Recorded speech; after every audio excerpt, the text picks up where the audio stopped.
my God, I don't know if there's been a note higher than that on The Voice ever.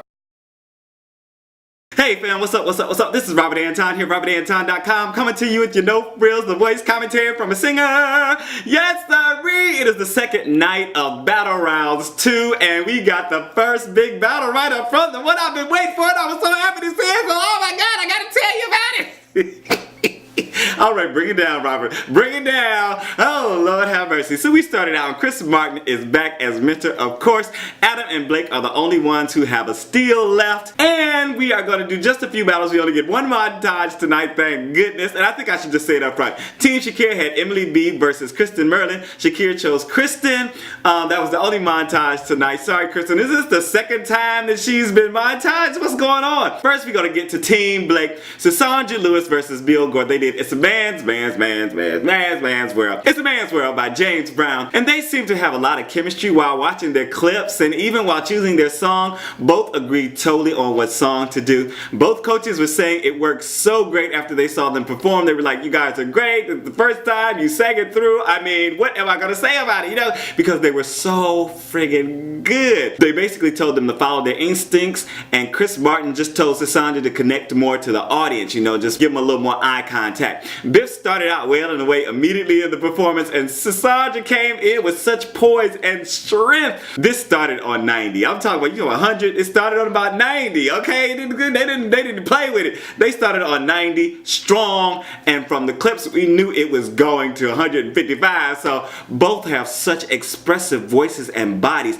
And Sisaundra has such an animated way of moving her face and neck and stuff, you know, it's almost the black girl thing, but it's more than that. I call it kind of una máquina, which is something I learned in Spanish. She's like a machine. She's like, I'm like, go ahead on, girl. Usher was pointing at his arm like he had goosebumps when Sisaundra was singing, and then she hit this note that was so high and long that I don't know where it came from or what. Oh, everybody was like, oh my God, I don't know if there's been a note higher than that on The Voice ever. All the coaches stood for them naturally because they blew it out of the water. Usher asked Sisaundra where she found that high note at the end, but favored Biff for this performance. Shakira called Biff's voice timeless and called him real and authentic, while calling Sisaundra register sick. Adam said every ounce of Sisaundra is authentic, and Blake chose Sisaundra Lewis, of course, but no one stole Biff, and I think Adam was the only one that was available to steal. He said that he already had somebody that was like Biff, you know, vocal style and all that on his team, so oh, too bad. Sorry to see him go. They won this out. This was almost that Jesse Campbell. Who was it? Tell me down in the comments if you knew who I'm talking about. TeamShakira was up next with Ddendyl versus Deja Hall. They did Say Something by Great Big World featuring Christina Aguilera, and Shakira gave them both notes while watching their footage back and then went to rehearsal.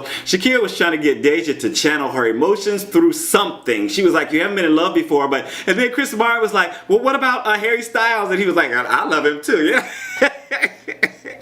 But I think it was serious. And then they both got mic stands to help Ddendyl find more comfort from out behind the piano while she's standing at the microphone. And of course, you give it to one, you gotta give it to the other, right? So when they started, the lights were really low, and I could tell right away the voice of Ddendyl because she started singing first. And then I also heard Deja a little bit, and then they came back to Ddendyl and the lights came up. This is the way I remembered at the moment, okay? And she looked gorgeous when the lights came up on her. Deja looked so sweet and innocent and just a little nervous, like she was trying to get there, you know. She's like, I'm trying to get into this thing here. Their harmony together was very nice and had a tender, like, throbbing to it. It was so sweet for this song. Usher seemed to be mesmerized looking at both of them, and Shakira stood for them when they were done. Adam said there were good things about both of them and said Deja has so much maturity for her age. Blake said Ddendyl is so artistic, while saying Deja was so honest and innocent. Usher said they're so different, but each of them were so great, and then he favored Deja for her untapped potential, and Shakira chose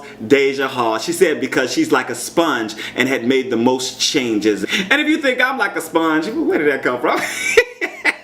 Thumb it up, thumb up the commentary, make sure to thumb it up and let me know that you are enjoying it, that you appreciate what's going on over here. It also lets other people know that we're over here discussing The Voice, trying to invite them over to discuss it with us. Everybody you know who watches The Voice, let's discuss it, let's get it up to 50 thumbs before the playoffs. Oh yes, I might as well tell you guys, Monday night, coming Monday, is the final battle night. Tuesday, we're going to start the playoffs. The last battle of the night was TeamUsher with Morgan Wallen versus Stevie Jo. They did Story of My Life by One Direction. And Stevie seemed to go a little choked up while he was watching his playback, right? And Usher said Morgan was all over the map, but his confidence won his last battle, and we got to see them choose their song. And Stevie kind of led the charge, and Morgan just kind of went along, but they both agreed this Story of My Life was kind of the best song for the both of them. Chris and Usher gave them some good advice on breath support and keeping the tones rounded and intense on the lower notes, so keeping that breath support going. They both came into the performance nicely and had a nice melody moment, and then hit the chorus separately with background singers singing along. I liked both of their tones, but Morgan really had a richer, darker sound with a lot of gravel in it. I was like, oh, what's going on here? I hadn't remembered him really from the blind auditions, and I was like, what's up right here? And he also had some notes that had Usher raising his eyebrows. I really thought he had won the battle. And Stevie was more straightforward and controlled, but Morgan had some nice, like, animalistic power play going on. It was that gruff and the way he pounced on the notes. Oh, baby, let me tell you.